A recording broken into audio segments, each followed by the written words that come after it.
تو مطلب ظاہر ہے کہ، اور آپ کو پتہ ہے کہ ان تمام چیزوں سے ملک میں ایک آئینی بحران پیدا ہوتے ہیں، اس طرح کے فیصلوں سے ایک ملک میں ایک ہجانی کیفیت پیدا ہوتی ہے، ایک ملک میں سیاسی طور پر ایک انتشار پھیلتا ہے، انارکی پھیلتی ہے ملک کے اندر۔ تو میں سمجھتا ہوں کہ یہ ججز کا بھی بالکل فرائض میں شامل ہے، چاہے وہ چیف جسٹس صاحب ہوں یا دیگر ہمارے محترم ججز ہوں۔ خاص طور پر میں ذکر کروں گا، جب پرویز مشرف کی حکومت آئی تھی تو سپریم کورٹ کے ذریعے ان کو اجازت ملی تھی کہ وہ آئین کی امینڈمنٹس کو معطل کر سکتے ہیں، اس میں ترمیم کر سکتے ہیں، فیصلے کر سکتے ہیں۔ پھر جس طرح سے مخصوص نشستوں کے فیصلے میں بھی آئین تو کہتا ہے کہ 3 دن کے اندر ایک آزاد رکن نے کو یہ حق دیا جائے گا کہ وہ کوئی پارٹی جوائن کرے۔ وہ کہتے ہیں کہ ایک تو آج سے وہ دن جب وہ فیصلہ آیا، دوسرا پھر انہوں نے فرمایا کہ جناب آج سے 15 دن آگے ہم دیتے ہیں، کس آئین میں لکھا ہے کہ آپ 15 دن دے سکتے ہیں؟ آپ تو 3 دن سے آگے، اور وہ 3 دن تو گزر چکے تھے، اور اس پارٹی کو سیٹوں کا فیصلہ کر دیا کہ جو پارٹی مانگ ہی نہیں رہی تھی۔ پارٹی تو وہ گھوڑا نشان والی پارٹی تھی جو کہ مخصوص نشستوں کے لیے عدالت میں گئی تھی، سنی تحریک کے نام سے یا کس نام سے۔ تو گزارش، اور انہوں نے تو as a political party election ہی نہیں کانٹیسٹ کیا تھا۔ تو ظاہر ہے کہ مطلب ہے کہ یہ ہماری عدلیہ کا، اور خاص طور پر بالکل پچھلے دنوں میں جو لوگ یہ کرٹیسائز کرتے ہیں کہ جناب جسٹس منصور علی شاہ صاحب جو ہیں وہ مطلب ہے کہ جی وہ تو حکومت ان کو نہیں بنانا چاہتی تھی، بھائی ان کو تو میرا خیال ہے کہ یہ پی ٹی آئی والے نہیں بنوانا چاہتے تھے۔ جس طرح سے 26ویں آئینی ترمیم کے بعد جسٹس یحییٰ آفریدی کو نامزد کیا گیا اور انہوں نے آج اپنے عہدے کا حلف اٹھا لیا، اب باتیں 27ویں ترمیم کی ہو رہی ہیں۔ تو بیرسٹر عامر صاحب، آپ سے جاننا چاہوں گا یہ 27ویں ترمیم کی ضرورت کیوں پیش آ گئی؟ کیوں ایک دم سے 26ویں ترمیم ابھی آئی ہے اور 27ویں کی باتیں شروع ہو گئیں؟ دیکھیں، میرا نہیں خیال کہ ابھی کوئی اس کی طرف جا رہا ہے، اور ضرورت پیش ابھی تو نہیں آئی، لیکن آپ روک تو نہیں سکتے وہ 1 مہینے کے بعد آئے، 1 سال کے بعد آئے یا 10 سال کے بعد آئے۔ آئین آئینی ترمیم کی اجازت دیتا ہے، کیونکہ آئین کوئی راسخ نہیں ہوتے، یہ آسمانی کتاب نہیں ہے۔ اس میں آپ نے ضروریات کے مطابق اور وقت کے مطابق اس میں ترمیم کرنا ہوتی ہے۔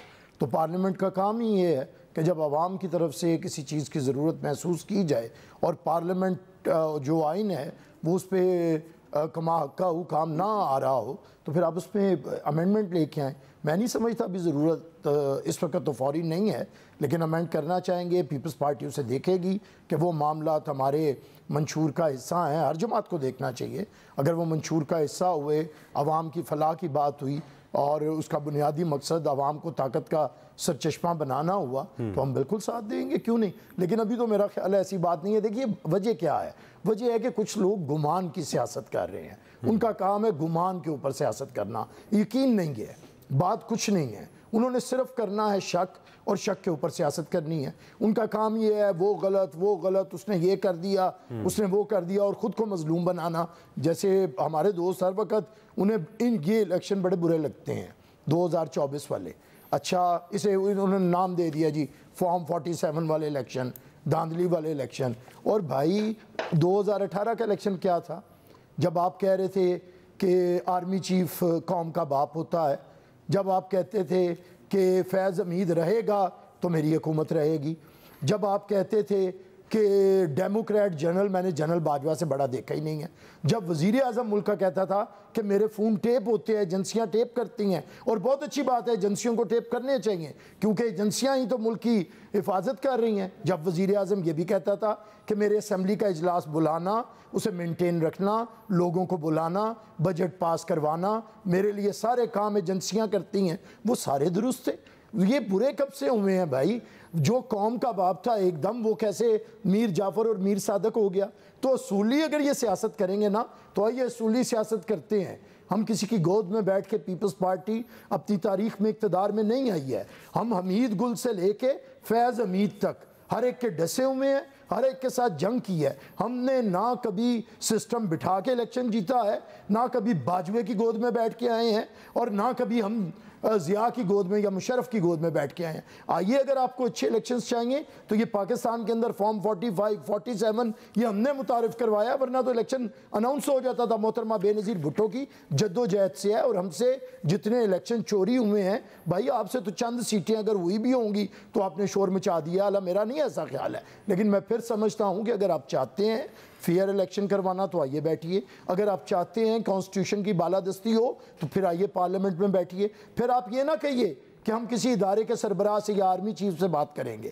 پھر آپ کو ملک کے صدر سے بات کرنی پڑے گی, ملک کے وزیر اعظم سے بات کرنی پڑے گی, پولیٹیکل پارٹیز کے ہیڈ کے ساتھ بات کرنی پڑے گی. لیکن اگر آپ آج بھی چاہتے ہیں کہ آپ اداروں کے سربراہ دوبارہ سے آپ کو گود میں بٹھا لیں تو اب انہوں نے پالک لینا بند کر دی ہیں میرے خیال سے. اور آپ جیسا نافرمان اور سرکش اڈاپٹڈ چائلڈ تو اب کوئی بھی نہیں لے گا.